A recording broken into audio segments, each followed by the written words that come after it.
Assalamualaikum warahmatullahi wabarakatuh. Nah, baiklah, di sini Ustazah akan melanjutkan materi pertemuan sebelumnya. Nah, kan kemarin kita sudah belajar mengenai perkembangbiakan pada tumbuhan Angiospermae. Sekarang kita akan belajar mengenai perkembangbiakan tumbuhan Gymnospermae, yaitu tumbuhan yang berbiji terbuka. Nah, tumbuhan Gymnospermae itu adalah tumbuhan yang bijinya itu tidak tertutup kulit, buah atau berbiji terbuka. Contohnya itu misalnya pohon pinus, melinjo, dan pakis haji. Nah, pada tumbuhan Gymnospermae itu sama halnya dengan tumbuhan Angiospermae, yaitu bisa berkembang biak secara generatif dan secara vegetatif. Nah, tumbuhan Gymnospermae itu tidak memiliki bunga seperti halnya tumbuhan pada Angiospermae.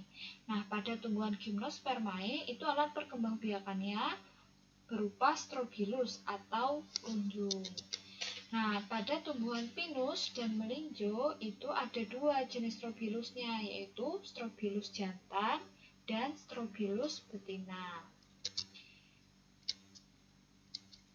Strobilus jantan itu terdapat mikrosporangium atau ruang-ruang spora. Di dalam sporangium, sel-selnya itu akan mengalami pembelahan meiosis dan menghasilkan mikrospora atau spora jantan. Kemudian mikrospora itu akan berkembang membentuk serbuk sari. Nah, serbuk sari pada tumbuhan pinus itu dia mempunyai sayap. Nah, Strobilus betina itu di dalamnya tersusun banyak dari megasporofil atau daun penghasil megaspora. Jadi setiap megasporofil itu mengandung dua bakal biji. Nah, bakal bijinya itu mengandung megasporangium atau kotak spora. Sel dalam megasporangium itu akan mengalami pembelahan meiosis juga seperti halnya dengan Strobilus jantan tadi ya, dan menghasilkan megaspora atau spora betina. Nah, jadi penyerbukan pada Gymnospermae itu terjadi jika serbuk sari menempel pada lubang bakal biji. Nah, serbuk sarinya tadi akan tertangkap oleh cairan yang terdapat di lubang bakal biji. Nah, kemudian jika cairannya itu menguap, maka serbuk sarinya itu akan dapat masuk ke dalam bakal bijinya. Dan disitulah terjadi namanya pembuahan. Nah, selanjutnya perkembangbiakan vegetatif.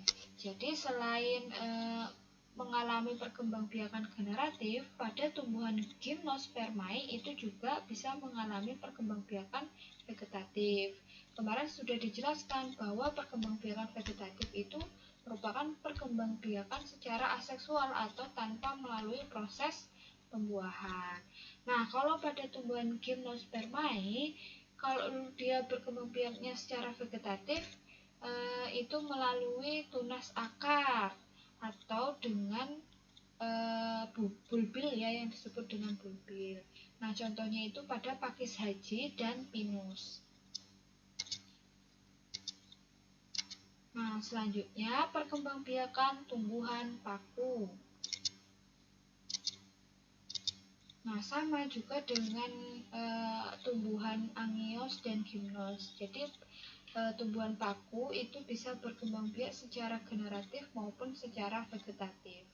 Nah, kalau secara generatif, tumbuhan paku itu berkembang biaknya menggunakan spora, bukan menggunakan bunga. Nah, ini siklusnya ya, atau perkembangbiakan hidup tumbuhan paku. Jadi kan di dalam sporangium itu ada namanya spora. Nah, ketika kotak sporanya itu mengalami kekurangan kadar air, maka kotak sporanya ini akan pecah dan sporanya ini akan keluar. Kemudian spora-sporanya ini akan berkembang menjadi protalium. Nah, protalium itu di dalamnya menghasilkan antheridium. Nah, antheridium ini menghasilkan sel sperma. Kemudian ada juga di dalam protalium itu ada namanya archegonium. Nah, archegonium ini menghasilkan ovum. Kemudian ketika sel sperma dan ovum itu bertemu, maka terjadilah namanya fertilisasi atau pembuahan. Nah, hasil dari fertilisasi atau pembuahan itu menghasilkan zigot kayak gitu. Nah, zigot ini akan mengalami pertumbuhan dan perkembangan nih menjadi protalium atau tanaman paku muda. Kemudian protalium akan berkembang menjadi tumbuhan paku dewasa. Seperti itu dan seterusnya proses perkembangbiakan generatif pada tumbuhan paku. Nah, selanjutnya bagaimana perkembangan vegetatifnya? Jadi, perkembangbiakan vegetatif pada tumbuhan paku itu dilakukan dengan rizoma. Tahu ya bahwa rizoma itu bisa tumbuhnya ke segala arah dan membentuk koloni tumbuhan paku yang baru. Kemudian kita belajar perkembangbiakan tumbuhan lumut. Pasti teman-teman sudah sering ya melihat lumut. Lumut itu yang warnanya hijau biasanya suka hidup di tempat-tempat lembab, tempat-tempat basah kayak gitu ya. Nah, tumbuhan lumut itu dapat berkembang biak secara generatif menghasilkan sel kelamin dan secara vegetatif dengan menggunakan spora. Jadi kalau secara generatif dia menghasilkan sel kelamin dan secara vegetatif dia menggunakan spora. Nah, kita sekarang belajar dari perkembangbiakan generatif. Kita lihat teman-teman, di sini ada namanya kotak spora ya. Nah, kotak spora di dalamnya itu ada namanya spora. Nah, ini sporanya ini mengalami meiosis, terjadi di kotak spora untuk membentuk spora. Kemudian spora tumbuh menjadi protonema. Nah, di protonema dia itu menghasilkan antheridium dan archegonium. Antheridium itu akan menghasilkan sel sperma dan archegonium itu akan menghasilkan sel telur. Kemudian ketika sel sperma bertemu dengan sel telur, maka akan terjadilah namanya fertilisasi atau pembuahan. Nah, fertilisasi atau pembuahan pada lumut itu biasanya terjadi saat musim hujan kayak gitu. Nah, hasil dari fertilisasi itu adalah zigot. Kemudian zigot ini akan tumbuh dan berkembang menjadi tumbuhan lumut yang muda atau disebut dengan sporofit muda. Kemudian sporofit muda ini akan menghasilkan sporofit dan tumbuh menjadi tumbuhan lumut dewasa. Seperti itu ya teman-teman perkembangan hidup lumut. Selanjutnya, perkembangbiakan vegetatifnya bagaimana? Nah, tumbuhan lumut itu juga bisa berkembang biak secara vegetatif melalui kuncup atau gemai dan melakukan fragmentasi. Apa sih fragmentasi? Itu fragmentasi terjadi ketika tumbuhan lumut melepaskan sebagian tubuhnya untuk menjadi individu baru.